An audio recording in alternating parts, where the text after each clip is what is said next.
नमस्कार. एक खादाडराव मुलगा असतो.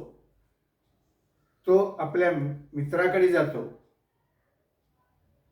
मित्र त्या खादाडराव मित्राला जेवण देतो.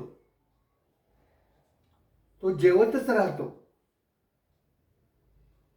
10 भाकरी खाल्ल्यानंतरही तो थांबतच नाही. शेवटी त्याचा मित्र म्हणतो, त्या खादाडराव मित्राला त्याचा मित्र म्हणतो, अरे जेवताना तू पाणी पित नाहीस का? जेवताना तू पाणी पित नाहीस का? खादाडराव मित्र म्हणतो, पितो ना, पितो ना, अर्धे जेवण झाल्यानंतर, अर्धे जेवण झाल्यानंतर. धन्यवाद.